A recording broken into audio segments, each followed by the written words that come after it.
Hello, my name is Jack McGlory, and today I'll be discussing head injuries in football. Every Sunday, we gather around our couch with our friends and family to watch two teams clash in the game of football. It seems just about every year that our most valuable player finds a way to get sidelined because of injury. Among those injuries are concussions. Today, the term concussion is used so commonly in the world of football that we tend not to think about it much anymore. However, concussions are actually one of the most life-threatening injuries a player can suffer from, and it seems like more and more are suffering from each year. In 2022, reporter for ESPN, Kevin Stifford, says according to data released by the NFL, there are 149 concussions suffered over 271 games. That's an 18% jump from 2021 and a 14% higher than the 3-year average. With more and more concussions happening, what exactly is a concussion?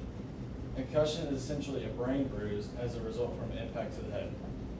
The brain is a jelly-like consistency, and with impact from an outer force to the head, the brain bounces off the inner skull walls, causing damage and bruising to the brain. Improper care to this injury can lead to a brain disease called chronic traumatic epilepsy, also known as CTE. According to the Mayo Clinic, CTE is a brain disorder that causes death to nerve cells to the brain.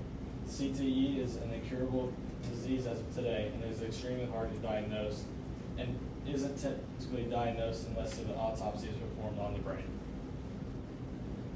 Health journalist Alexander Sutherland says one of the largest studies on the subject finds that 110 out of 111 deceased NFL players has had CTE.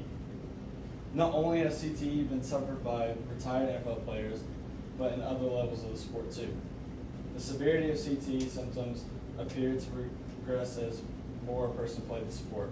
High school players tend to have mild diseases, and college, semi-professional, and professional athletes had severe symptoms.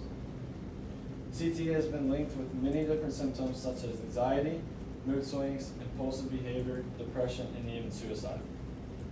Today, the league is attempting to make changes to equipment and rules to keep the game safe but still entertaining to the fans.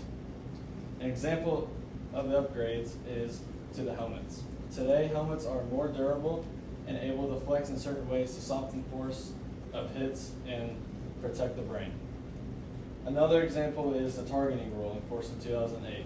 The targeting rule was placed to penalize players who